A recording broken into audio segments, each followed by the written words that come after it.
అందరికీ నమస్కారం అండి. ఈరోజు కవిత గారికి బెయిల్ రావడం చాలా సంతోషకర విషయం. నిన్న బెయిల్ వచ్చింది. ఈరోజు ఢిల్లీ నుంచి హైదరాబాద్కి వారు చేయించున్నారు. పార్టీ కోసం ఆమె ఎన్నో కష్టాలు పడిందండి. పార్టీ ఇదేని జాబ్లు వదులుకొని కూడా ఆమెకి బెయిల్ ఇచ్చినందుకు కొంతమంది విమర్శలు ఇచ్చారు. బీజేపీ నాయకులు కుమ్మక్కయ్యారు అది ఇదనని. అది రాంగ్. దానికి లాయర్స్ చేసింది కూడా ఒకప్పుడు బీజేపీకి పనిచేసిన లాయర్సే వాళ్ళు. ఆమె బెయిల్ రావడం చాలా సంతోషకరమైన విశేషము. ప్లస్ ఎన్నో ఇబ్బందులు పెట్టారు. హరీష్ రావు గారిని, కేటీఆర్ గారిని, కేసీఆర్ గారిని నానా మాటలని తప్పు చేశారు అది ఇదని. కానీ ఈరోజు న్యాయమే గెలిచి రిలీజ్ అయ్యి బయటకు వస్తున్నారు. ఆమె చాలా సంతోషకరమైన విషయం.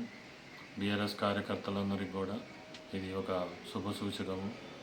రాబోయే రోజుల్లో కూడా మంచి ఫలితాలను అందిస్తుందని, న్యాయమే గెలుస్తుందని ముందుగా మనకి భగవంతుడు ఇచ్చే సూచన ఇది.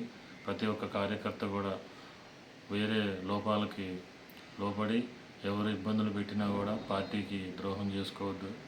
మన కన్ను మనమే పొడుచుకున్నట్టు అవుతుంది. కష్టపడి తెచ్చుకున్న తెలంగాణ ఇది. తెలంగాణ కోసం పనిచేసిన సమరయోధుల్లో కూడా మేము కూడా ఓయూల్లోకి పోయి కలబడి పనిచేసిన రోజులు కూడా ఉన్నాయి. హరీష్ రావు గారితో ఎప్పుడో దాదాపు మేము 2015 నుంచి వర్క్ చేశాము. అప్పుడు ఉద్యమంలో పనిచేసిన రాజకీయ నాయకులు ఎవరు కూడా ఇప్పుడు కరెక్ట్గా లేరు. వాళ్ళ రాజకీయ ప్రయోజనాల కోసం పార్టీ టికెట్లు ఇచ్చి నిలబెడితే పార్టీలు మారి కబ్జాలు చేసి పార్టీ పరువు తీసిన వాళ్ళు చాలామంది ఉన్నారు. ఎక్కడిదాకా మా కాలనీలో కూడా చాలా ప్రామిస్ చేశారు. పార్టీ ఎలక్షన్లప్పుడు మీకు పార్కు చేస్తాము, టెంపుల్ కట్టిస్తాము, నాలాలు ఇచ్చేస్తాము అది ఇదని చెప్పి మాతో ఓట్లు వేయించుకొని గెలిచి వాళ్ళ వేరే పార్టీలోకి వెళ్ళిపోయారు.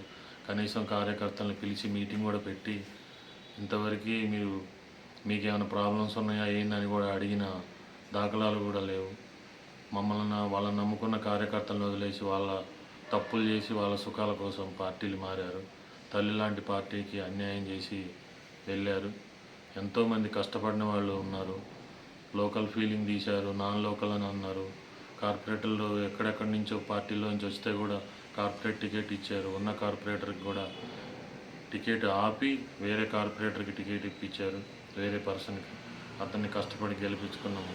ఆ కార్పొరేటర్లు పబ్లిసిటీలు తప్పితే పనికి కూడా ఏది చేసింది లేదు.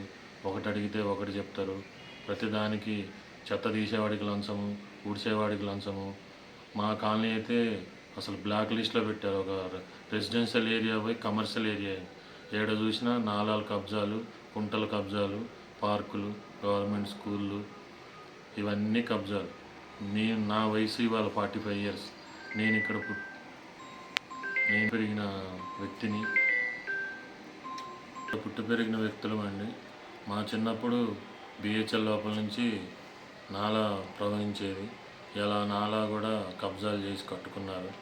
దాన్ని వ్యతిరేకించే ఫ్యామిలీని టార్గెట్ చేయటము, విమర్శించటము, కుల ఫీలింగులు తీయటము, మేము ఎక్కడి నుంచో వచ్చాం అని మాట్లాడటం. కానీ మేము ఇక్కడ పుట్టి పెరిగిన వాళ్ళమే.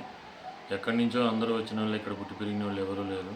కానీ రాజకీయ నాయకుడు అనేవాడు ప్రజలకి మంచి చేయాలి, 10 మందికి దారి చూపించాలి. కానీ 10 మంది కొట్టి అతను కడుపు నింపుకోవడం అనేది అయితే రాదు.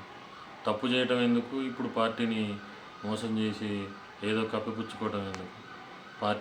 పార్టీని వదిలేసే కార్యకర్తలనైనా ఆలోచించాలి కదా.